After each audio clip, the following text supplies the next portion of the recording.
यावेळेला प्रियांनो आपण देवाच्या वचनाकडे जाणार आहोत.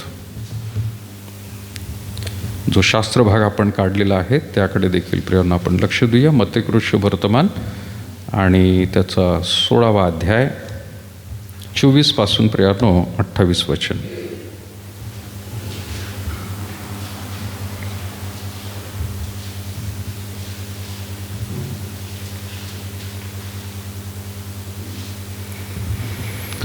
देवाची स्तुती असो. आपण या सर्व वचनांना प्रियांनो वाचत आलेलो आहोत आणि खास करून 9 गोष्टींकडे प्रियांनो आपण लक्ष देत होतो.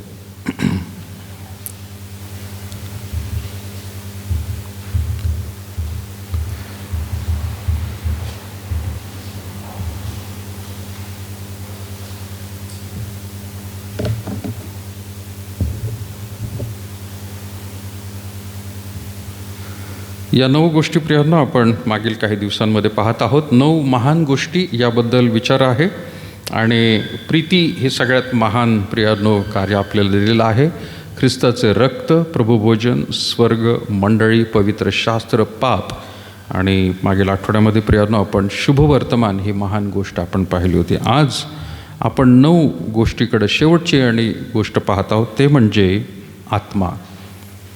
आत्मा ज्यावेळेला आपण म्हणत आहोत प्रियांनो, तर हा सुद्धा एक विशेष महान अशी गोष्ट आपल्याला परमेश्वराने दिली की ही एक संपत्ती आहे. तुमच्याकडे, माझ्याकडे, सगळ्यांकडे आहे. आणि ही संपत्ती का म्हणत आहे मी? कारण या गोष्टी जरी सगळ्यांकडे असल्या, आत्मा सगळ्यांना दिला आहे म्हणून तर खरं आपण जिवंत आहोत. आत्मा जर नसता तर तुम्ही आणि मी आपण कधीच मरण पावला असतो. पण ही सगळ्यात मोठी संपत्ती आहे प्रियांनो. आणि ही संपत्ती असल्यामुळे ह्या भूतलावरती आपण जीवन जगत आहोत. आपल्या इच्छेप्रमाणे आपल्याला जसं वागायचं आहे तसं पण वागत आहोत. आणि त्याच रीतीने देवाच्या कार्यासाठी परिपूर्तता कशी करायची याच आत्म्याच्या द्वारे प्रियांनो आपण कार्य करत आहोत. आणि म्हणून जगातली कुठलीही दुसरी संपत्ती आपल्याकडे नसेल, कदाचित आपल्याकडे पैसा अडका नसेल, जमीन जुमला नसेल किंवा काही नसेल, परंतु आत्मा हा सगळ्यात मोठी महान संपत्ती आहे प्रियांनो. आणि हे तुम्हाला आणि मला सहज वाटत असेल. आता मी पवित्र आत्म्याबद्दल बोलत नाही आहे बरं का. इथं शब्द फक्त काय लिहिलेला आहे? आत्मा. आणि मग हा आत्मा काय आहे? पवित्र आत्मा कोणाकडून आहे? कोणाकडून आहे पवित्र आत्मा? कोणी दिलाय पवित्र आत्मा? कोणी दिलाय? हॅलो, हा परमेश्वराने दिला आहे का नाही? तो देवच आहे. पवित्र आत्मा कोण आहे? देवच आहे. तो सुद्धा आपल्याला मिळालेला आहे. पण मी जो शब्द आज म्हणत आहे तो म्हणजे आत्मा आहे. आत्मा म्हणजे काय? तर जिथे आपण प्रियांनो उत्पत्तीच्या पुस्तकामध्ये वाचत आहोत, त्याचा 2रा अध्याय आणि त्याचं 7वं वचन. कोणी वाचेल मोठ्याने? उत्पत्ती 2रा अध्याय आणि 7वं वचन. कोणी मोठ्याने वाचेल?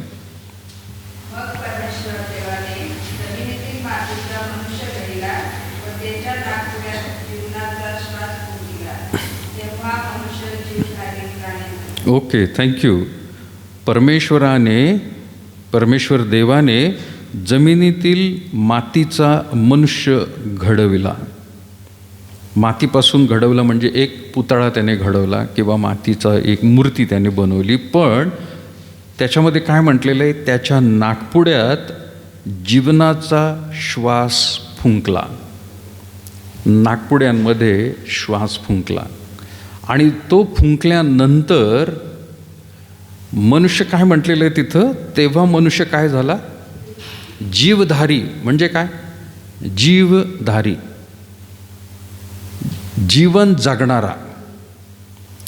जीवधारी झाला म्हणजे त्याचं शरीर मातीचं जे बनवलेलं होतं ते आपोआप त्याच्यामध्ये परिवर्तन झालेलं आहे आणि तो हालायला लागला. आता प्रियांनो, आजच्या काळामध्ये कदाचित काही लोक म्हणतील की विज्ञानाने देखील इतकी प्रगती केलेली आहे आणि माणसाने देखील काय केलेले? रोबोट बनवलेले आहेत.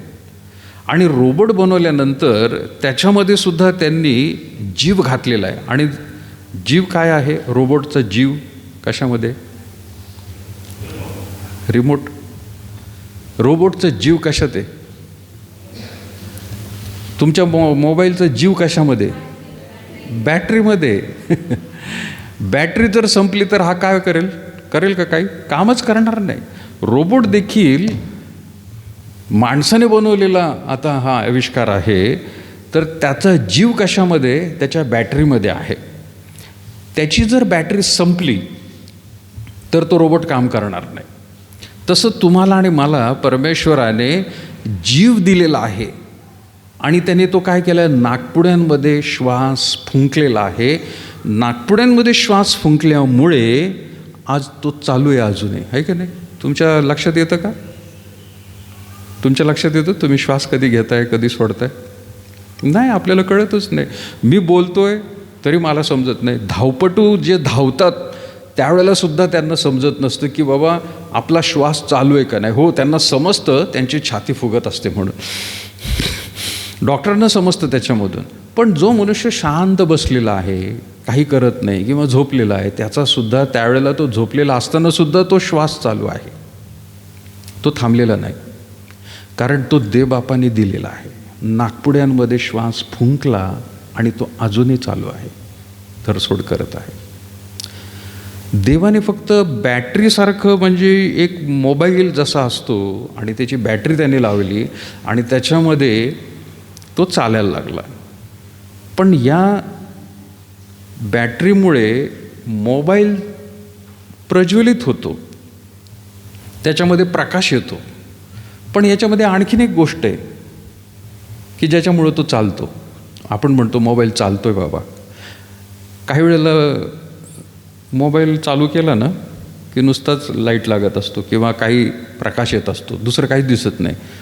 मग तुम्ही जर रिपेअरला घेऊन गेलात तर तो व्यक्ती काय सांगेल तुम्हाला, ह्याच्यामध्ये नुसताच लाईट येतोय, काय झालं असेल? आता सगळे खरं तर तुम्ही मोबाईलचे इंजिनियर झालेला आहात, तुम्हाला माहिती आहे सगळ्यांना.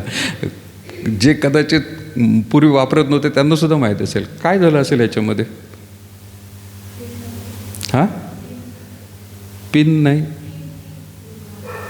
एक सॉफ्टवेअर म्हणतो आपण, आहे का नाही. ह्याच्यामध्ये काय झालं आहे, काय वेळेला तो सांगतात ह्याला सॉफ्टवेअर परत मारायला लागेल बरं का. म्हणजे काय, याच्या आतमध्ये जे काय ॲप्लिकेशन्स तुम्हाला वापरायचे, व्हॉट्सॲप वापरायचं आहे, फेसबुक वापरायचं आहे, गुगल क्रोम वाचवायचे, सगळं क्रॅश झालेलं आहे आणि म्हणून नुसताच लाईट लागतो आहे, पण सॉफ्टवेअर नाही आहे त्याच्यामध्ये. मग सॉफ्टवेअर परत मारा. म्हणजे मोबाईलला जसं त्या ठिकाणी बॅटरीची गरज आहे, नुसती बॅटरी लावून त्या ठिकाणी तो चालतो नाही, तर त्याच्या आतमध्ये सॉफ्टवेअरची सुद्धा गरज आहे आणि ते सॉफ्टवेअर चांगलं व्यवस्थित चाललं पाहिजे. परमेश्वराने ज्या वेळेला मनुष्याच्या नाकपुड्यांमध्ये श्वास फुंकलेला आहे, त्यावेळेला हे शरीर फुफ्फुसाने सुरू झालेलं आहे, हृदयाची धडधड पण सुरू झालेली आहे. पण अजून एक गोष्ट त्याच्यामध्ये ते दिली आणि तो म्हणजे काय, एकाच वेळेला शरीर पण सुरू झालं आणि त्याच वेळेला आत्मासुद्धा त्याला मिळाला. आणि म्हणून शरीराला बनतो आपण जीव आणि आत्मा पण देवाने फुंकलेले आहे. ते याच शब्दामध्ये, या वचनामध्ये आहे. ते उत्पत्तीचं पुस्तक याचा 2रा अध्याय आणि 7व्या वचनामध्ये, मग परमेश्वर देवाने जमिनीतील मातीचा मनुष्य घडवला, त्याच्या नाकपुड्यात जीवनाचा श्वास फुंकला, तेव्हा मनुष्य जीवधारी प्राणी झाला. आता या भूतलावरती तो वावरायला लागला, फिरायला लागला. पण जसं मोबाईलला सुद्धा सॉफ्टवेअर लागतं तसं आत्मासुद्धा त्याच्यामध्ये देवाने दिला. आता हा आत्मा त्यावेळेला तो पवित्रच होता, लक्षात घ्या. ज्या वेळेला देवाने शरीराला पण चालवलं, म्हणजे बॅटरी दिली, जीव सुरू झाला फडफड. पण त्याच वेळेला देवाने आत्मासुद्धा दिला की त्या मातीच्या पुतळ्याने जो आता फिरायला लागला आहे त्या देवाबरोबर तो कनेक्ट व्हावा. आता येतं आहे का लक्षात? देवाबरोबर कनेक्ट होण्यासाठी देवाने आत्मा दिलेला आहे. म्हणजे जसं आपण म्हणतो की मोबाईलच्या चार्जिंगला वायरची गरज असते, चार्जर असतो तिथं, पण त्याला वायरची गरज असते आणि ती मोबाईलला लावल्यानंतर ती कनेक्ट होतो. चार्जर मग काय करतो, मोबाईलला चार्ज करत राहतो. तसं रीतीने देवाने काय केलं आहे, आत्मा शरीरामध्ये जीव आहे, पण आत्मा देवाला बोलायचं आहे त्याच्याशी, म्हणून त्याने आत्मा दिला आणि त्या आत्म्याच्याद्वारे माणूस काय करायला लागला, त्याच्यावर बोलायला लागला. आणि म्हणून आपल्याला उत्पत्तीच्या पुस्तकामध्ये समजतं की त्याच्याबरोबर सगळे डायलॉग्स तिथं सुरू झाले. मग देवाने त्याला मग मशागत करायला ठेवलं. मग त्याला सांगितलं सगळ्या बागेतली झाडाची फळं तो खा, यथेच्छ खा, पण मधल्या झाडाचं फळ खाऊ नको. हे सगळं देवबापाने त्याला सांगून ठेवलं. म्हणजे संभाषण सुरू झालं त्याचं. आता दुसरे पण प्राणी देवबापाने घडवले, पक्षी घडवले, समुद्रातले मासे म्हणा, जमिनीवरचे सुद्धा.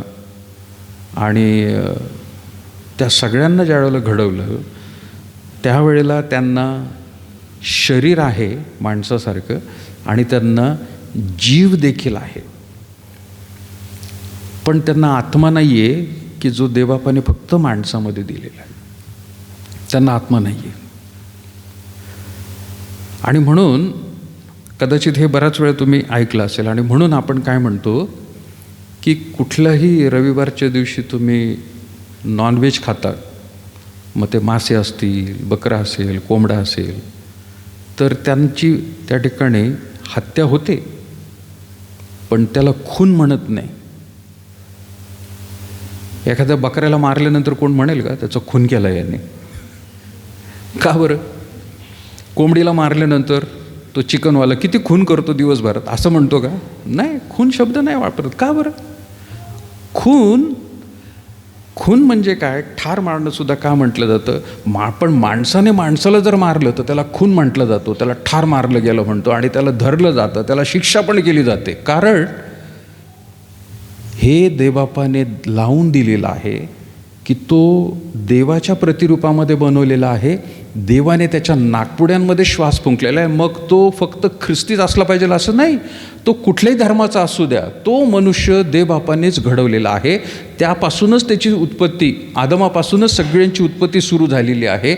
म्हणून कितीही प्राणी मारले, बकरं मारलं, कोंबडं मारलं, गायी मारली, दुसरं काही मारलं, सिंह मारला जंगलातला, दुसरे काही प्राणी मारा, त्यांना खून म्हणत नाही, त्यांना हत्या म्हणतील.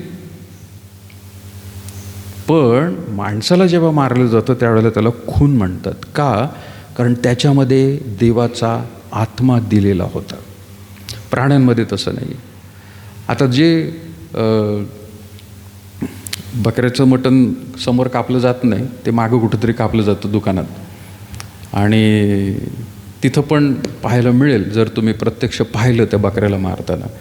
पण ज्यावेळेला कोंबडी जी असते ती आपल्यासमोर मारली जाते, आपल्याला पाहायला मिळतं. बरेच जण जर तिथं घ्यायला गेले तर ते चिकनवाला जास्त वेळ थांबत नसतो, त्याला गिऱ्हाईक भरपूर असतं, आणि म्हणून त्या कोंबडीची ती मान कापतो, त्याला फडफड करू देतो, आणि ते फडफडीमुळे काय होतं, सगळं रक्त निघून जातं. आणि मुद्दामून ते तसं करतात. आपल्याला कधी, मला सुरुवातीला लहान असताना खूप वाईट वाटतं, अरे कशाला एवढं बेकार मारलं, धरून का नाही ठेवत, एक तर फडफड तरी करू देऊ नये.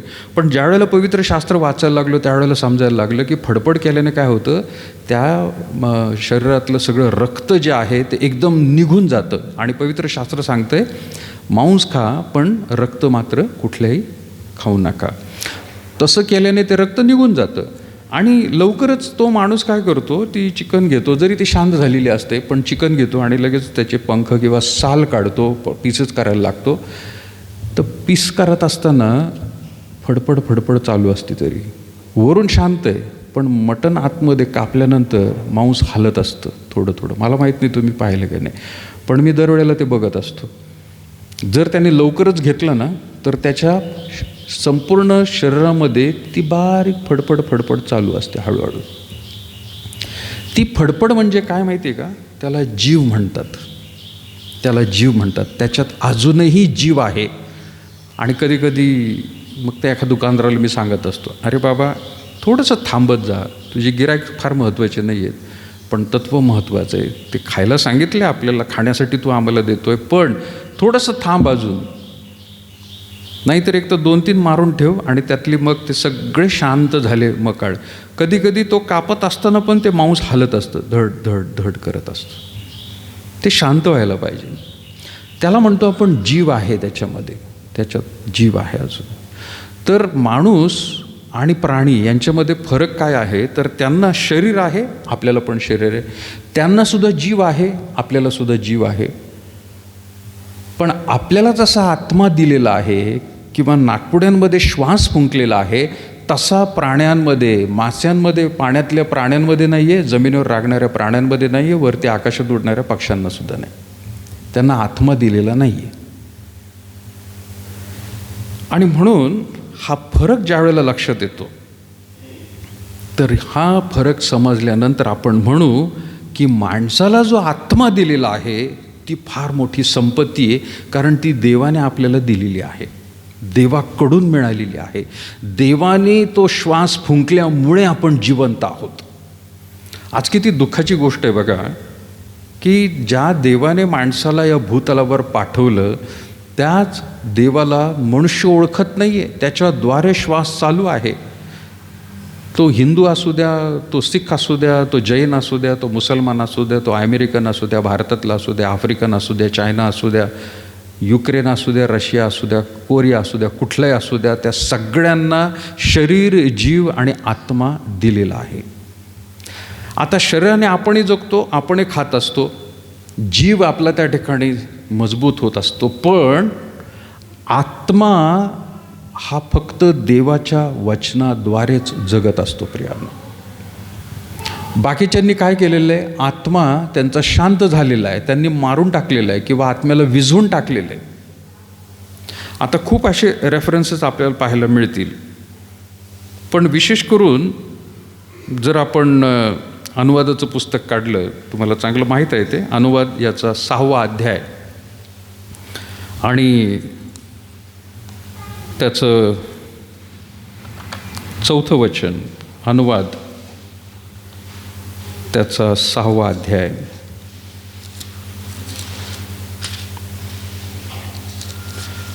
कोणी वाचेल?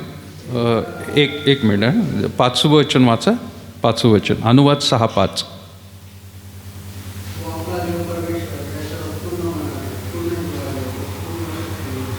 यस, देवबापाने मोशेच्या द्वारे इस्रायल जे एक मोठं राष्ट्र तयार करणार होता, तो राष्ट्राची निर्मिती होण्याआधी, आता ते अजून त्या ठिकाणी आलेले नाही आहेत दुधामाजाच्या देशामध्ये, पण आधीच देवबापाने काय सांगितलं आहे, हे इस्रायला श्रवण कर. 4थं वचन, हे इस्रायला श्रवण कर, आपला देव परमेश्वर हा अनन्य परमेश्वर आहे, आणि म्हणून तू काय कर, तू आपला देव परमेश्वर याच्यावर पूर्ण मनाने, जीवाने, शक्तीने तू प्रीती कर.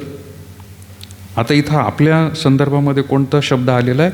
पूर्ण जीवाने, मनाने. मन आणि जीव खरं तर जवळपास आपल्याला पाहायला मिळेल की तो सारखाच असतो. माझं मन, कधी कधी आपण म्हणतो नाही का मराठीमध्ये बोलत असताना, माझं एक मन असं फार म्हणत आहे, असं असं करावं म्हणून माझ्या मनात आहे. म्हणजेच आपलं शरीरच त्याला सांगत असतं किंवा आपलं शरीर बोलत असतं त्या ठिकाणी.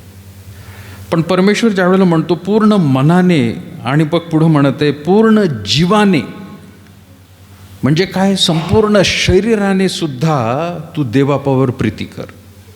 मन दिसत नाही कुणाला, माझ्या अंतःकरणात, हृदयात, असे वेगवेगळे त्याचे पर्याय शब्द आहेत. मन, हृदय आणि अंतःकरण एकच आहे. हे काय वेगवेगळ्या ठिकाणी शरीरामध्ये टाकलेले नाही आहेत. मन, अंतःकरण हे सारखेच आहेत.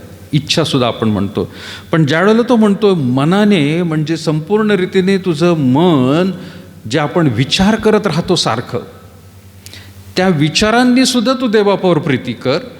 जे शरीर आहे, ज्याच्यामध्ये जीव दिलेला आहे, त्या जीवाने सुद्धा तुला काय करायचं, देवावर प्रीती करायची. म्हणजे शारीरिक गोष्टींचा वापर करून देवावर माझं किती प्रेम हे दाखवण्याचा प्रयत्न करतो. आणि मग तो पुढं म्हणत आहेस, पूर्ण शक्तीने तू प्रीती कर, जी काही तुला शक्ती आहे शरीराने, मनाने आणि आत्म्याने. आता हेच वचन थोडंसं जर आपण पुढे जर पाहिलं याच्यामध्ये तर मार्कृत शुभवर्तमान याचा 12वा अध्याय आणि 30 वचन काय म्हणतं बघा. अजून कोणीतरी वाचावं. मार्कृत शुभवर्तमान याचा 12वा अध्याय आणि 30 वचन काय म्हणतंय तिथे.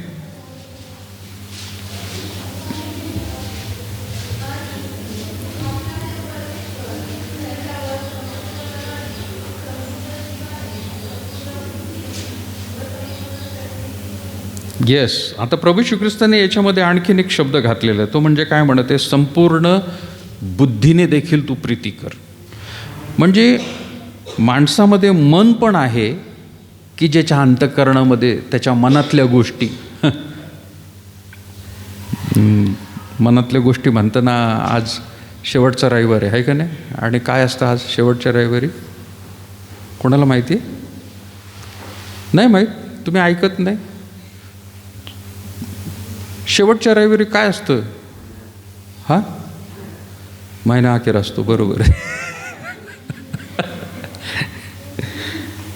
तुम्ही आपल्या प्रधानमंत्रीचं ऐकत नाही वाटतं, मन की बात. हां, मन की बात मी नाही ऐकत, पण त्याचे सारखं हे येत असतं ॲडव्हर्टाईजमेंट आहे का नाही. शेवटचा रविवार, प्रत्येक महिन्याचा शेवटचा रविवार, मन की बात. आता लोक म्हणतात साहब वो मन की बात बंद करो, धन की बात बोलो कुछ तो. हां, मनाच्या खूप झाल्या आणि त्याच्या मनात काय आहे? काहीच नाही आहे. कारण तो बिचारा बायकोला सोडून आलेला आहे. काय असणार आहे त्याच्या मनामध्ये? तो त्याच्याच धनाबद्दल बोलत असतो. आता इथं ज्या वेळेला प्रभू श्री ख्रिस्त म्हणत, तो म्हणतोय तू आपला देव परमेश्वर ह्याच्यावर संपूर्ण मनाने, म्हणजे जे काही तुझ्या मनामध्ये अंतःकरणामध्ये वाटतंय तुला, त्याच्यामध्ये पहिलं स्थान. तुझ्या मनामध्ये खूप काही गोष्टी आहेत, प्रधानमंत्रीच्या पण खूप आहेत, आपल्या पण खूप आहेत, पण आपल्या त्याच्यापर्यंत पोहोचत नाही, तो मात्र पोहोचवत राहतो. तसल्या गोष्टींमध्ये सगळ्यात पहिलं स्थान देवावर प्रीती करण्यासाठी तू द्यायला पाहिजे. मनातल्या गोष्टींमध्ये प्रायोरिटी ठेवलेली असेल तू, हे पहिलं, हे दुसरं, हे तिसरं. तो म्हणतो ह्या सगळ्या गोष्टींमध्ये, मनातल्या सगळ्या गोष्टींमध्ये सगळ्यात पहिलं मला प्रेम कर. तो म्हणत आहे तू आपला देव परमेश्वर याच्यावर संपूर्ण मनाने, संपूर्ण जीवाने. परत शब्द आला तिथं, जीव म्हणजे काय? तुझं शरीर जे जिवंत आहे त्याच्यामध्ये जी ताकद आहे त्याचा देखील उपयोग कर. पुढं तो म्हणत आहे आता बुद्धीने देखील. माणसाला बुद्धी दिलेली आहे, पण त्या बुद्धीचा वापर परमेश्वरावरती प्रेम करण्यासाठी तू कर. म्हणजे एखाद्याला खूप शहाणपण दिलेलं आहे, कदाचित त्याने कम्प्युटरचं खूप काही नॉलेज मिळालेलं आहे. परमेश्वर इथं या वचनामधून म्हणत आहे तुला जे नॉलेज, तुला जे ज्ञान मिळालं आहे त्या ज्ञानाचा उपयोग देवावर प्रेम करण्यासाठी तू कर. जे काही तुला मिळालेलं आहे. कालच्या दिवशी आपलं जे मासिक छापायचं चाललेलं आहे, टायपिंग, DTP करत आहे, तो पण मनुष्य ख्रिश्चन आहे. तर तो मला तसं सांगत होता की पाळकसाहेब म्हणे ख्रिस्ती कामं आले ना की मी पैसे घेतो पण खूप कमी ठेवतो, कारण मला जी बुद्धी दिलेली आहे त्याचा वापर देवाच्या कार्यासाठी करायला. मग ते भरपूर अहमदनगरमधले जे पाळक आहेत त्यांचे प्रोग्रॅम्स असतात, त्याचे हँडबिल्स पण मी बनवत असतो. त्याने दाखवले ते मला सगळे. आणि तो म्हणाला मी कुठेतरी ते कमी करत असतो. मला जी बुद्धी दिलेली आहे त्याचा देखील देवाच्या सेवेसाठी वापर व्हावा. दुसरे जर कुठल्या धर्मातले लोक असतील किंवा दुसरे जॉब आले, ॲडव्हर्टाईजमेंट आणि हे ते, त्याच्यामधून मी फुल रेटनी घेत असतो. आपले बंधू अमित मकासरे सुद्धा आहेत, ते म्हणतात मी बाहेर रंगोटी करत असतो, पण ज्या वेळेला मंडळीचं काम असेल त्यावेळेला मी फक्त कधी ते म्हणतात तुम्ही मटेरियलच द्या, लेबर मी लावतो. जी बुद्धी दिलेली आहे, जे कौशल्य दिलेलं आहे त्याचा संपूर्ण सेवेसाठी, देवावर प्रेम करण्यासाठी आपण वापर करायला पाहिजे. ते इथं प्रभू श्री ख्रिस्त म्हणत आहे तू आपला देव परमेश्वर याच्यावर संपूर्ण मनाने, म्हणजे मनातल्या सगळ्यात गोष्टी ज्या असतील त्याच्या प्रायोरिटी जास्त मला दे, संपूर्ण जीवाने, संपूर्ण बुद्धीने आणि संपूर्ण शक्तीने. मग तुझ्याकडे जे काय आता शक्ती म्हटल्यावर फक्त शारीरिक शक्ती नाही आहे, ती जीवामध्ये आलेली आहे. पण आता शक्तीमध्ये म्हटल्यावरती तुझ्याकडे जी पॉवर आहे, आता माणसाकडे पॉवर वेगवेगळ्या आहेत, फक्त शरीरात येत असं नाही, त्याला पैशाची देखील पॉवर आहे, त्याला नातेवाईकांची देखील पॉवर आहे. ओळखी आपण म्हणत असतो. आपण बरेच दिवस तिकडे लावलं नाही का, मोबाईल स्विच ऑफ करा म्हणून बऱ्याच जणांचे वाजायला लागले. आणि आता सवय पण राहिली नाही ना मोबाईल बंद करायची. पूर्वी करत होते सगळेजण, आता बरेच दिवसांनी चर्चमध्ये आल्यामुळे होतं आहे तसं कधी कधी. Okay, no problem. तर शक्तीने म्हटल्यावरती तो म्हणत आहे तुझ्याकडे जी काही शक्ती आहे. मग कधी कधी शक्ती आपण म्हणत असतो ओळख निघत असते. माझी ओळख आहे बाबा सरकारी अधिकारी किंवा त्या एखादा व्यापारी, माझी ओळख आहे. तो म्हणत आहे होय, तिथं ती शक्ती वापर तुझी. काही वेळेला शक्तीचा दुरुपयोग केला जातो, पण इथं परमेश्वर म्हणत आहे शक्तीचा वापर, ओळख, तुझा पैसा, तुझं बाकीचं जे काही त्या ठिकाणी नातेसंबंध आहे त्याचा देखील वापर करून देवावर प्रीती जास्त करतो. आणि म्हणून हे शब्द या ठिकाणी तो म्हणत आहे, ती आपला विशेष करून आपण आजच्या मुद्द्याला धरून बोलत आहोत की संपूर्ण जीवाने म्हणत असताना तुझ्या अंतःकरणात मध्ये इच्छा आहे, त्याच्यामध्ये सगळ्यात प्राधान्य मला दे. आणि तू जे कष्ट करतो शरीराने त्याच्यामध्ये मात्र माझ्यावरती जास्त प्रेम तू कर. एक आणखीन तशा प्रकारेच वचन पौलाच्या पत्रामध्ये सापडतं आपल्याला, आणि ते म्हणजे 1 थेसलोनी काढू आपण. 1 थेसलोनी याचा 5वा अध्याय आणि 23 वचन काय म्हणतं बघा. कोणी वाचा 1 थेसलोनी याचा 5वा अध्याय आणि 23 वचन काय म्हटले तिथे.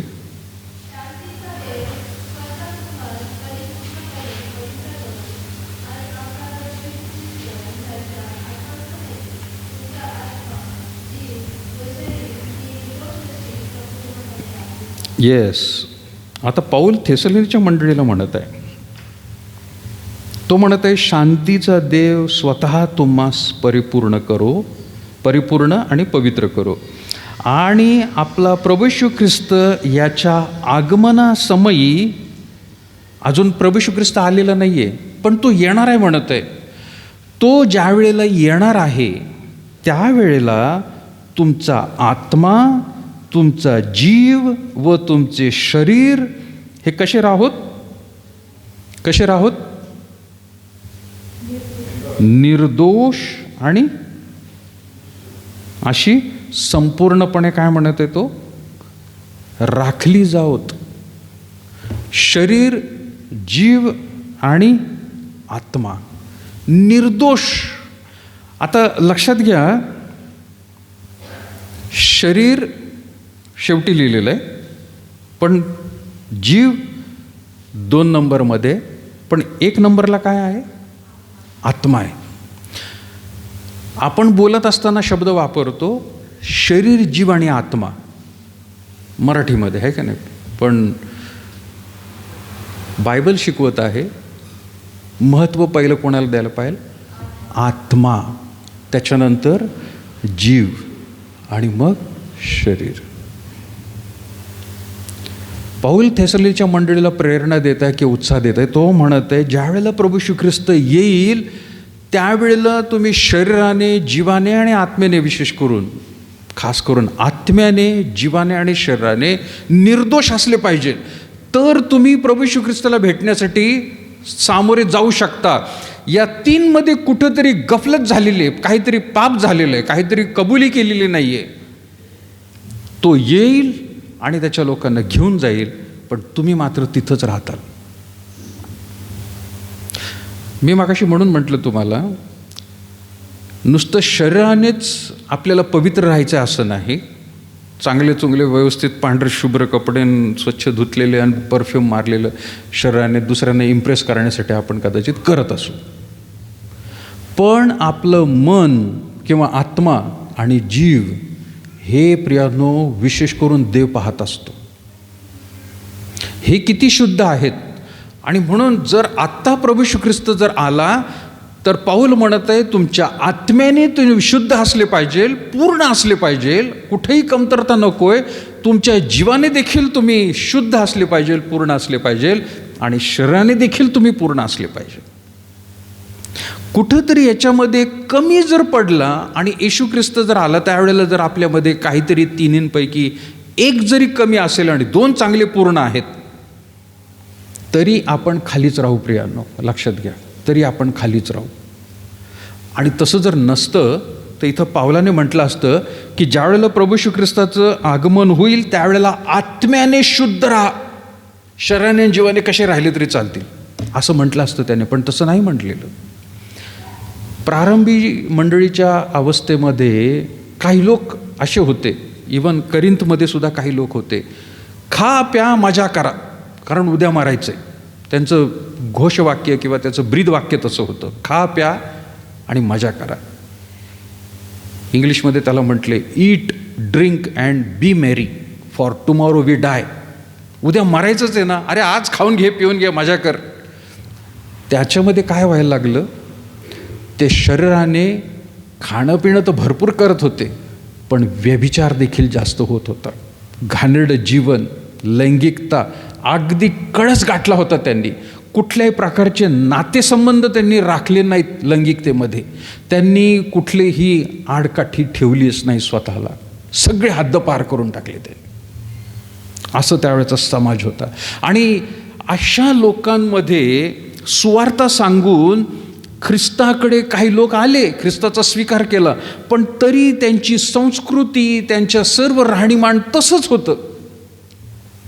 त्याच्यात काही बदल केला नव्हता. बदल काय केला होता त्यांनी, फक्त देव बदलला होता, पण संस्कृती, त्यांचं राहणीमान, त्यांचं दैनंदिन जीवन ते तसंच होतं.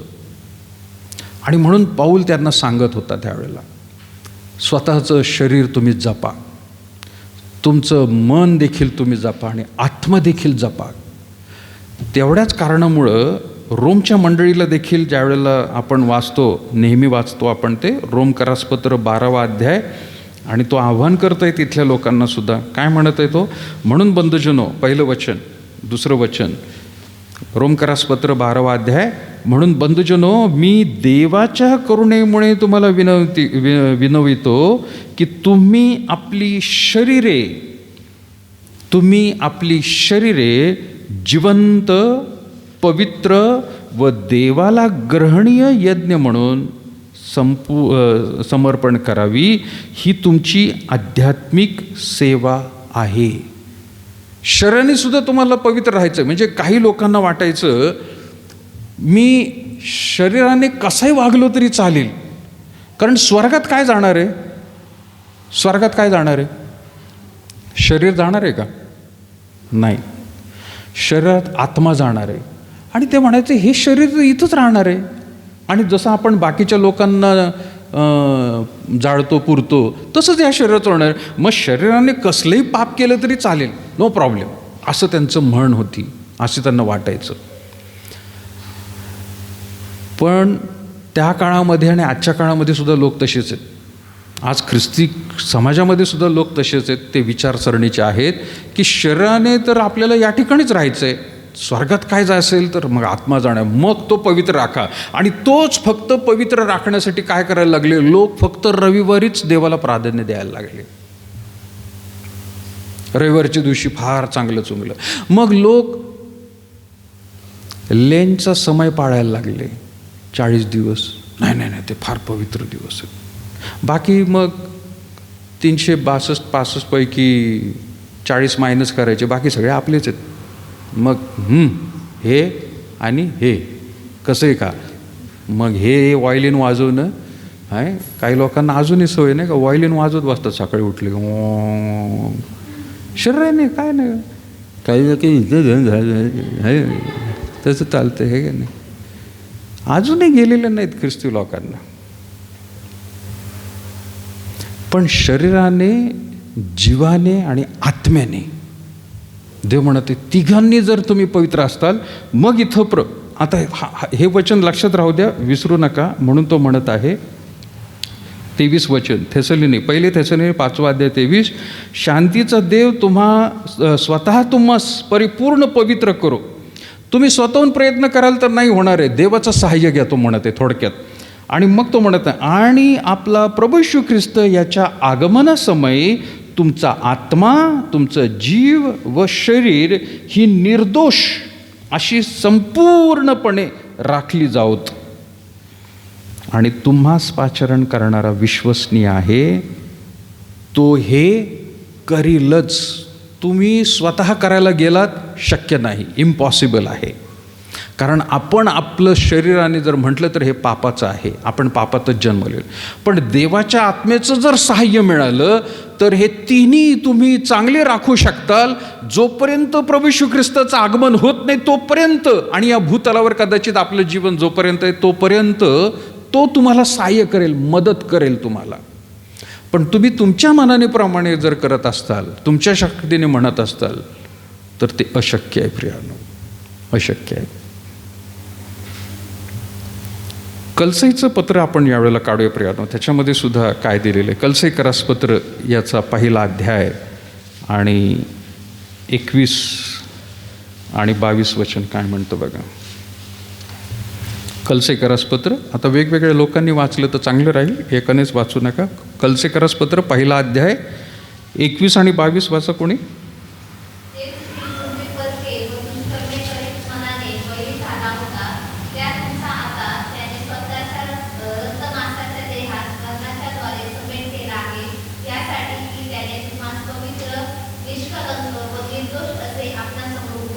येस, लक्षात घ्या. जो आपल्याला, ज्याने आपल्यासाठी रक्त सांडलेलं आहे. आता परत उत्पत्तीच्या पुस्तकामध्ये जाऊ आपण. देवबापाने शरीर, जीव आणि आत्मा दिलेला आहे. यातलं कनेक्शन देवबापाला जर करायचं होतं, त्याला बोलायचं होतं, त्यासाठी त्याने आत्मा नावाचं पोर्टल दिलेलं आहे. जसं मोबाईलला चार्ज करण्यासाठी ह्या खालच्या बाजूला इथं पिन लावायला जागा असते, तसं देवबापाने ह्या मनुष्याबरोबर कनेक्ट होण्यासाठी आत्मा दिलेला आहे. पण मगाशी आपण ते पाहिलं की आत्मा हा पवित्र होता देवाने ज्यावेळेला त्याला दिलं. पण नंतर आपण 3ऱ्या अध्यायामध्ये वाचतो की तो पतन झाला त्याचा, किंवा तो पापामध्ये पडला. त्यावेळेला काय झालं, देवाचा जो नाकपुड्यांमध्ये श्वास फुंकला त्यावेळेला तो पवित्र आत्मा गेला होता.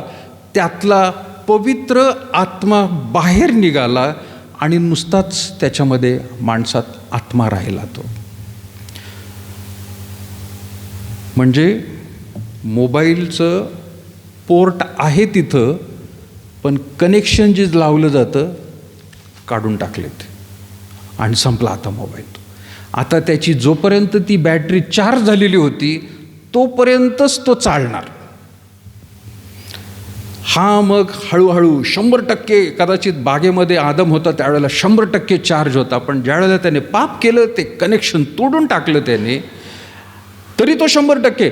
आता म्हणून तिथं वचन काय म्हटलेलं आहे, ज्यावेळेला आपण उत्पत्ती वाचतो त्याचा 2रा अध्याय, परत एकदा काढा, उत्पत्ती याचा 2रा अध्याय आणि 16 आणि 17 वचन वाचा बरं. उत्पत्ती 2रा अध्याय 16 आणि 17 काय तिथे लिहिलेलं.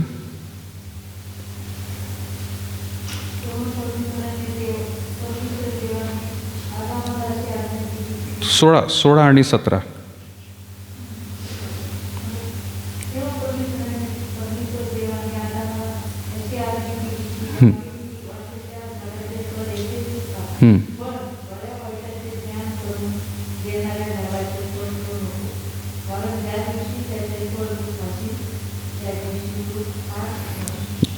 त्या दिवशी तू काय होशील. कधी.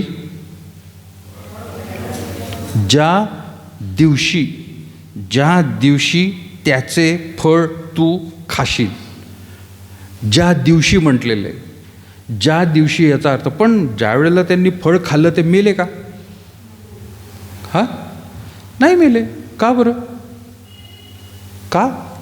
100% चार्ज होता तोपर्यंत. आणि ज्या वेळेला तो डिस्कनेक्ट झाला, पाप झालं त्याच्याकडून, त्यावेळेला परत तो चालूच राहिला. आणि मग आदमाने हवाल वाटलं असेल, काय देवाने सांगितलं होतं खास म्हणजे, आम्ही जिवंत आहे अजून.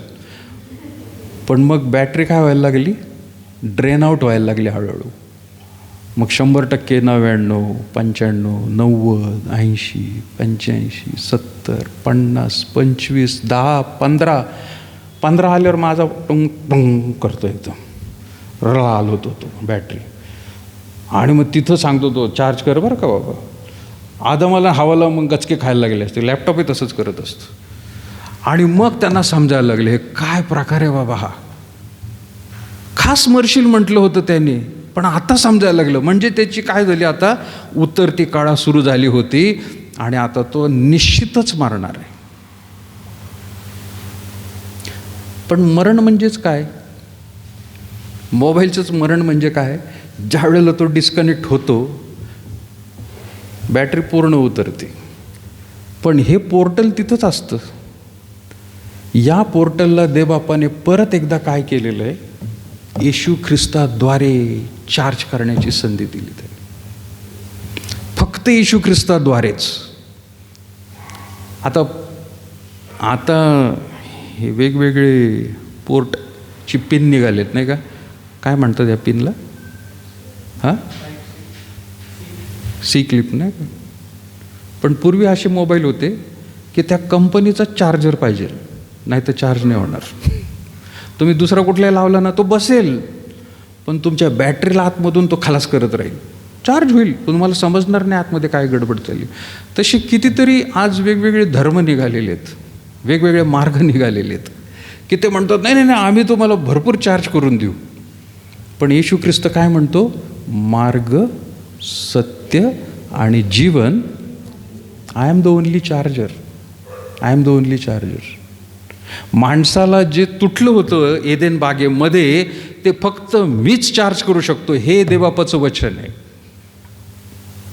आणि म्हणून लक्षात घ्या प्रियानो, की तुम्हाला आणि मला हा जो आत्मा महान असा दिलेला आहे, तो महत्त्वाचा आहे, महान संपत्ती आहे प्रियानो. ती त्याची तुलना कशाचीही करता येणार नाही तुम्हाला. आणि म्हणून देवबापाने योहान 3:16 पण दिलेला आहे ना. योहान 3:16, देवाने जगावर एवढी प्रीती केली की त्याने आपला एकुलता एक पुत्र दिला, यासाठी की त्याचा नाश होऊ नये, ड्रेन आउट होऊ नये, तो संपून जाऊ नये. त्याचा नाश होऊ नये, तर त्याला सार्वकालिक जीवन लाभावे. आता हेच बॅटरीसाठी केलं तर, चार्जर आणि मोबाईल. देवाने माझ्यावर एवढी प्रीती केली की त्याने आपलं एकुलता एक चार्जर दिला आहे का नाही, यासाठी की माझी बॅटरी संपून जाऊ नये, तर मी अनंत काळ चालत राहावं. किती सुंदर वचन आहे, किती सुंदर वचन आहे. म्हणून ही संपत्ती आहे, याला संपत्ती म्हटलेलं आहे. जगात आपल्या बँकेमध्ये पैसे नसतील, जमीन जुमलं नसेल, घरदार नसेल, शेतीवाडी नसेल, पण आत्मा जर आहे तर ही महान संपत्ती आहे. याचं रक्षण जास्त करा. बाकी सगळे कदाचित येतील आणि जातील सुद्धा, पण ही एकदा कर जर गेली, येणं कठीण आहे प्रियानो, येणं कठीण आहे. ती संपत्ती सांभाळायची. आणि म्हणून हे महत्त्वाचं वचन मी एकच फक्त इथं टाईप करून ठेवले. काय ते वाचा बरं, कोणी काढून वाचा बरं लवकर. काही जणांना माहीत असेल, पण काही जणांना नसेल माहीत, तर वाचायला पाहिजे. आणि वाचल्यानंतर रेक मारून ठेवा, गोल करून ठेवा तिथं. येस, कोण वाचतंय? मनुष्याने सर्व जग मिळवले आणि आपला जीव गमावला तर त्याला काय लाभ? अथवा मनुष्य आपल्या जीवाबद्दल काय मोबदला देणार? येस, मनुष्याने सर्व जग मिळवलं म्हणजे काय? जग मिळवलं म्हणजे काय? मान, सन्मान, लौकिकता, फेमस, थम्सअप. आज थम्सअप नाही, काय म्हणतात, लाईक्स आहे का नाही? भरपूर लाईक्स मिळाले मिलियन्समध्ये. बिटकॉईन मिळवले. आता बिटकॉईन सुरू झाले आहे का नाही, डिजिटल करन्सी. खूप काही मिळवलं त्याने जगामध्ये. तो म्हणत आहे मनुष्याने सर्व जग मिळवलं. जगामध्ये जे जे आहे काय काय भारी भारी आहेत, मनुष्याने सगळं जग मिळवलं आणि आपला जीव गमावला. सगळं मिळवलंय, कितीतरी मिलियन्स. एकदा मी वाचलं होतं, फेसबुकवरती त्या माणसाचे जवळपास लाखाच्या आसपास कॉन्टॅक्ट आहेत, पण ज्या वेळेला तो हॉस्पिटलमध्ये पडला एकही जवळ फटकत नव्हतं. फेसबुकवरती लाखाने त्याचे मित्रमंडळी आहेत, पण ज्या वेळेला तो ॲडमिट झाला एकही आसपास भटकत नव्हतं, एकही. आज माणसं डिजिटली खूप फेमस व्हायला लागलेली आहेत. सगळं जग मिळवलं आहे त्यांना असं वाटतं, किंवा मिळवतील असं वाटत आहे. पण इथं परमेश्वराचं वचन म्हणत आहे, हे 2022 वर्षापूर्वी लिहिलेलं आहे की तुम्ही जग मिळवलं पण आपला जीव गमवला. आता लक्षात घ्या परत एकदा कनेक्शन, शरीर, जीव आणि आत्मा. हा जो जीव शरीरामध्ये आहे, जसा कोंबड्यांमध्ये बकऱ्यांमध्ये आहे तसाच आपल्यांमध्ये सुद्धा आहे. आपल्याला पण एखाद्याने कापलं धरून आपण तडफड करू, रक्त पण निघेल आपलंसुद्धा. इसिसच्या लोकांनी तसं केलं नाही का, काही ख्रिस्ती लोकांना मारलं त्यांनी, व्हिडिओज व्हायरल झाले होते सगळे. तसेच तडफडून मारणार आहे. पण ह्या शरीराला आणि त्या जीवाला फडफडणाऱ्या या दोघांना जर व्यवस्थित चालवायचं असेल तर आत्मा हा बरोबर सगळं कार्य करतो. कारण आत्मा म्हणजे काय आहे? देवाचं पोर्टल आहे, चार्जिंगचं. हे चार्जिंग जर व्यवस्थित असेल तर मोबाईल पण चालेल आणि त्यातलं सॉफ्टवेअर पण चालेल. पण आतमध्ये सॉफ्टवेअर चांगलं चालतंय, मोबाईलची बॅटरी पण त्या ठिकाणी व्यवस्थित स्टँडर्डमध्ये, पण तिला चार्जिंगच केलं नाही तर ह्या मोबाईलचा काय उपयोग आहे? अगदी तीच गोष्ट झालेली आहे प्रियानो. शरीराने तुम्ही आणि मी धडधाकट असू, जीवाने आपण एकदम व्यवस्थित असू, पण देवाशीच कनेक्ट झालेला नाही आहे तर त्याला काय लाभ? हे परमेश्वर म्हणत आहे वचनामध्ये. म्हणून परत एकदा नीट वाचा, मार्क शुभवर्तमान 16वा अध्याय आणि 26 वचन म्हणते, मनुष्याने सर्व जग मिळवले आणि आपला जीव गमावला तर त्याला काय लाभ? अथवा मनुष्य आपल्या जीवाबद्दल काय मोबदला देणार? जीवाबद्दल मोबदला, रिप्लेस कर बाबा काहीतरी. रिप्लेसमेंट काहीच देऊ शकत नाही. म्हणून म्हटलं ही मोठी संपत्ती आहे, आदला बदल घडू शकतच नाही याची. आज रिझर्वेशन सरकारने बदलून टाकले नाही का. पूर्वी ज्या मनुष्याने रेल्वेचं रिझर्वेशन जर तुम्ही केलं आहे तर तोच माणूस जायला पाहिजे, कारण त्याचं ते आधार कार्ड बघितलं जातं, तिकीट, नाहीतर त्याला दंड, विदाऊट तिकीट दंड होता. आता रेल्वेने बदललेलं आहे. रेल्वेने काय नियम काढला आहे माहीत नाही, तुम्ही वाचलं का नाही. जरी तुम्ही बुक केलेलं आहे पण तुमचा भाऊ, घरातले लोक असतील, तो जाऊ शकतो त्या आडनावाचा. कामावरच्या ठिकाणी तुम्ही गेलेला आहात, कामासाठी चाललेला, तर कामाच्या ठिकाणचा दुसरा माणूस, तुम्हाला जमत नसेल दुसरा माणूस जाऊ शकतो. नाव बदली करून सांगू शकता तुम्ही, बदलता येतं आता. पूर्वी नाहीतर नाही जाता येत तर बाबा कॅन्सल कर, तुला जायचं तर तुला परत रिझर्वेशन कर. आता बदली आहे. यालासुद्धा बॅटरी बदली दिली जाते, आहे का नाही. पण लक्षात घ्या, येशू ख्रिस्तासारखं पोर्टल किंवा चार्जिंग करण्याच्या गोष्टी कधीच मिळणार. म्हणून त्याला म्हटलेलं प्रियानो, हा आपण गमावला तर काहीच करता येणार नाही. सगळ्यात महान गोष्ट प्रियानो तुम्हाला आणि मला परमेश्वराने दिलेली आहे. आणि हा देवाचा आत्मा सदैव तुमच्या शरीराला आणि जीवाला म्हणजे मनाला सुद्धा चार्जिंग देत राहतो. म्हणून हे वचन रोज वाचणं गरजेचं आहे. ज्याला चार्जिंग म्हणतो आपण. ज्या वेळेला तुम्ही बसताना शांत, मोबाईल चार्जिंग करून हिंडतो का कुठं घेऊन फिरतो? चार्जिंगच्या वेळेला कुठं असतो मोबाईल?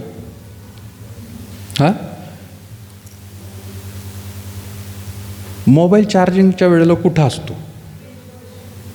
स्विचबोर्डलाच असतो. काही लोक म्हणतील आम्ही तर घेऊन फिरत असतो, आहे ना. कारण आता काही गाड्यांमध्ये चार्जर मिळालेलं आहे, हे का नाही. आम्ही तर घेऊन फिरतो, चार्जिंगच्या वेळेला पण आम्ही फिरत असतो. पण लक्षात घ्या, त्या चार्जिंगच्या वेळेला तो तिथंच असतो.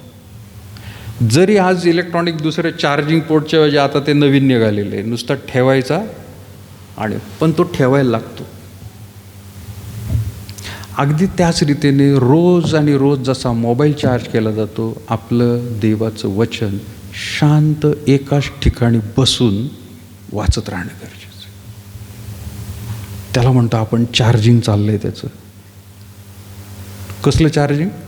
आत्म्याचं चार्जिंग चाललं आहे. जसा मोबाईल एका ठिकाणी ठेवून चार्ज केलं, तिथं मग मोबाईल वापरता चार्जिंग करताना जर वापरलं तर काय होईल? लावली वायर, काय होईल? काहीच होणार नाही.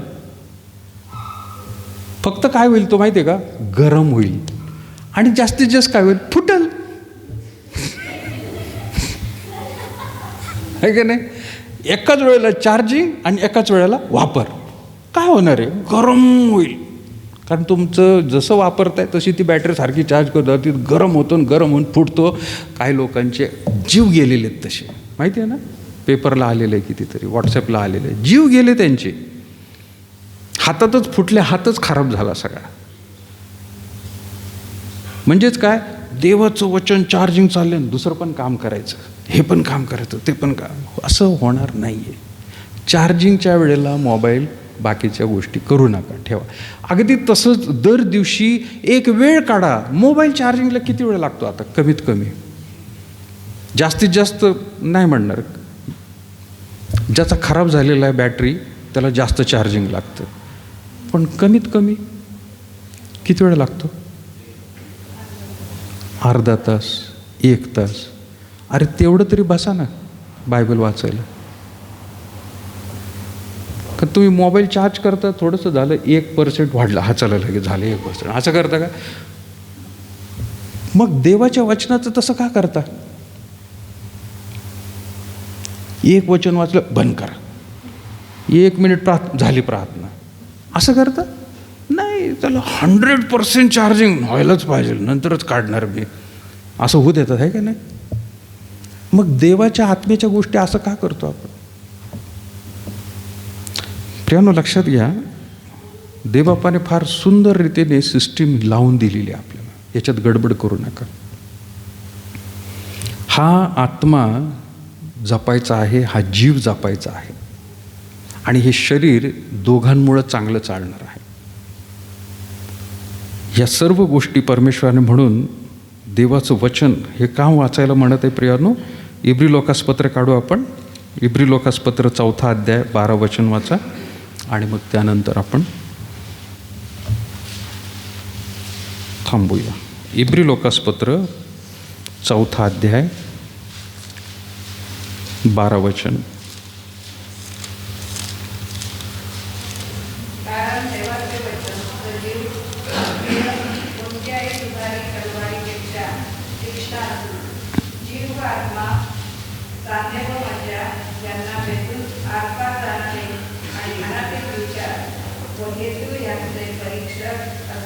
येस, कारण देवाचे वचन कसं आहे?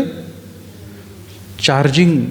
आत्म्याचं चार्जिंग म्हणजे काय? देवाचं वचन आहे. देवाचं वचन कसं आहे? सजीव, सक्रिय आणि कोणत्याही दुधारी तलवारीपेक्षा तीक्ष्ण असू नये. जगात अशी तलवारच निघाली नाही. आता तलवार एकाच बाजूने असतात आणि दुसऱ्या काही अशा असतात तलवार दोन्ही बाजूने असतात. असं पण मारा, असंही मारा, आणि कसंही मारा तुम्ही दोन्ही बाजूने कट होतो. पण तो काय म्हणत आहे?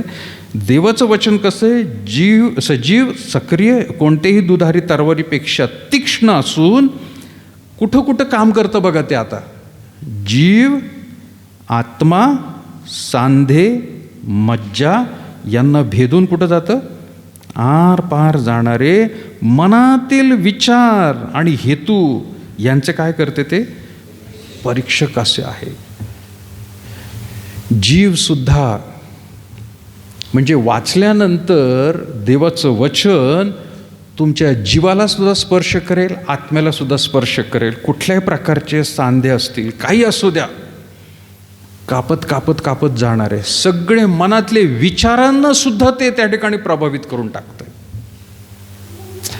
जी तलवार असते ती फक्त शारीरिक रीतीने वापरते ती, प्रियानो, माणसाचं शरीर कापण्यासाठी. पण देवाचं वचन शरीराला, मनाला, आत्म्याला संपूर्ण रीतीने भेदून टाकतं. प्रियानो, सगळं तुम्हाला दाखवून देईल तुमचे काय जीवनामधल्या गोष्टी आहेत त्या.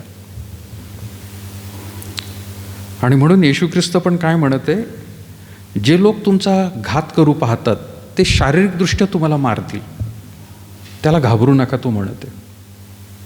कोणी बंदुकीने मारेल तुम्हाला, कोणीतरी तलवार उचलेल तुमच्यावर, म्हणून त्यांना घाबरू नका म्हणत आहे. घाबरू नका, कारण हे शरीर नाशवंतच आहे. शरीर कधी ना कधी सोडायचं आहे. पण विशेष काय महत्त्वाचं आहे, कुणाला घाबरायचं आहे? शेवटचं वचन, लास्ट थांबूया मग आपण. मत्ते 10:28. मत्ते 10:28. कुणाला घाबरायचं आहे बघा आता. मत्ते कृष्णवर्तमान 10वा अध्याय 28 वचन.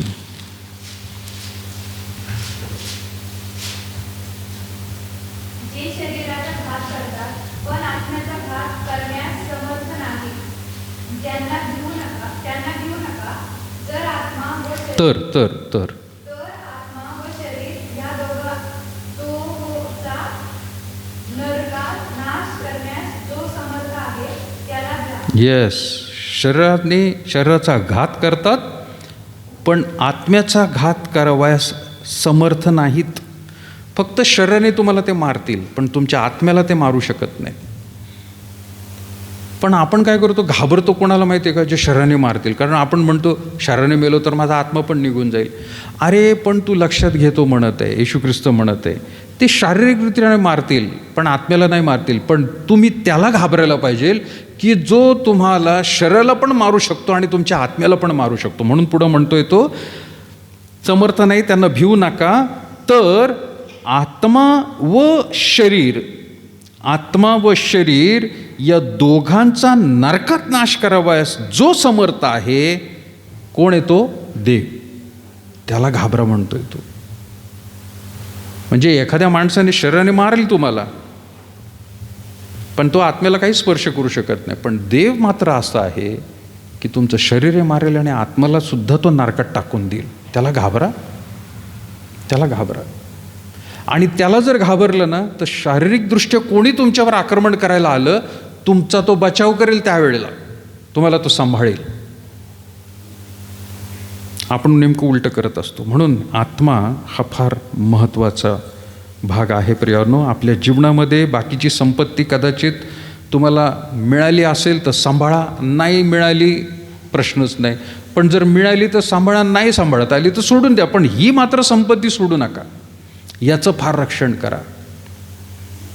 याला आपण म्हणून संपत्ती म्हटले. परत एकदा 9 गोष्टी आपण आत्तापर्यंत पाहिल्या. प्रीती, सगळ्यात महान, ख्रिस्ताचे रक्त, प्रभू भोजन, स्वर्ग, मंडळी, पवित्र शास्त्र, पाप, शुभवर्तमान आणि आत्मा. महान आहेत, ह्या कुणालाच मिळाले नाहीत. विश्वासणाऱ्या ख्रिस्ती लोकांसाठी प्रिय नाही. बाकीच्या धर्मातल्या लोकांना हे मिळालेलं नाही आहे. आणि म्हणून आपण महान आहोत, ग्रेट आहोत. आपल्याला पूर्वी काही वेळेला रिक्षावर वाचायला मिळायचं नाही का, गर्व से कहो, टिंब टिंब टिंब, गर्व से कहो. पण त्यांना काहीच गर्व नाही आहे प्रियानो. खरं तर काय त्यांना गर्वासारखं नाही. आपल्याकडं मात्र खूप आहे. आपण म्हणू आपण खरंच 9 गोष्टींनी महान झालेलो आहोत. याची प्रचिती आपल्या अंतःकरणातच येऊ शकते. आपल्या अंतःकरणात येऊ शकते, जो देवाला घाबरणारा आहे. परमेश्वर करो प्रियांनो, तुम्हाला ह्या सर्व वचनांना किंवा ह्या मुद्द्यांना जर आत्मसात करायचं असेल, येशू ख्रिस्ताकडे आजही संधी आहे. आपल्या चुकांची, अपराधांची क्षमा मागा. तो सर्व काही क्षमा करायला तयार आहे आणि संपूर्ण रीतीने या महान गोष्टी आपल्या जीवनामध्ये परत एकदा तो द्यायला तयार. प्रभू तुम्हाला सहाय्य करू. प्रार्थना करूया. प्रिय राजांच्या राजा, थोर अनुग्रहकारी आमच्या जिवंत प्रभू परमेश्वर, आम्ही पुन्हा एकदा विशेष तुझे आभार मानत आहोत या सुंदरशा वचनासाठी. आणि विशेष करून ही महान संपत्ती या भूतलावर आम्हाला तू दिलेली आहेस. या भूतलावर प्रभू आम्ही नग्न आलो आणि नग्न जाणार आहोत. परंतु जी संपत्ती प्रभू तुझ्याकडून आम्हाला जन्मताच मिळालेली आहे, तो म्हणजे आत्मा. आणि तोच जरी प्रभू या भूतलावर आम्ही कितीही कमवलं तरी आत्म्याला जर आम्ही सांभाळलं नाही तर आमचा काहीच फायदा नाही. होय प्रभू, त्या आत्म्यालाच घेऊन आम्ही परत एकदा भूतलावरून जाणार आहोत. म्हणून आम्हाला सहाय्य कर प्रभू. तुझी कृपा दया दे.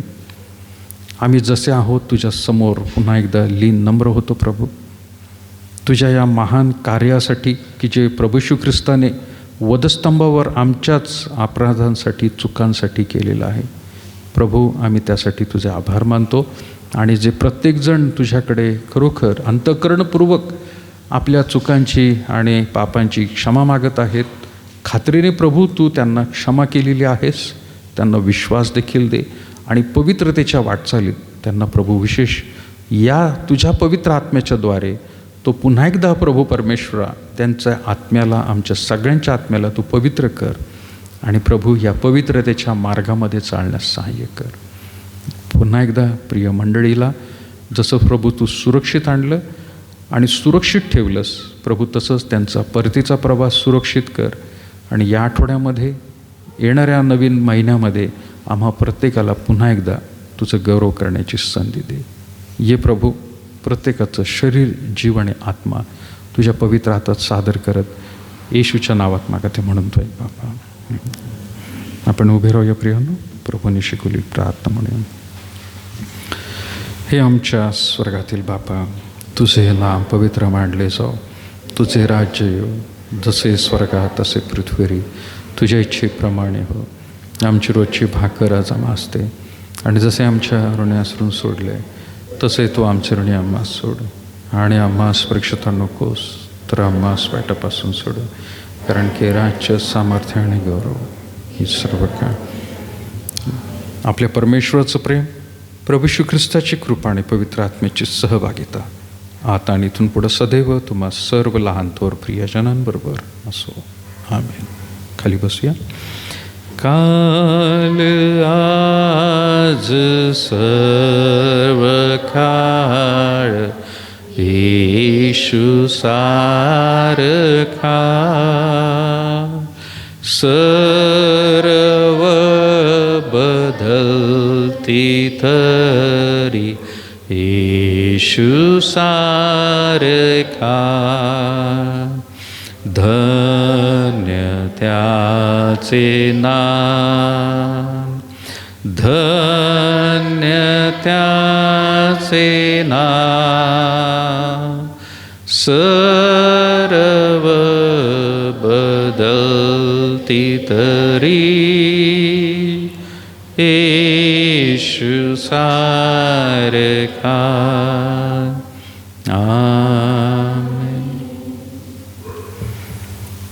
थँक्यू. सगळ्यांचे आभार. आपण पुढच्या रविवारी न चुकता येऊया.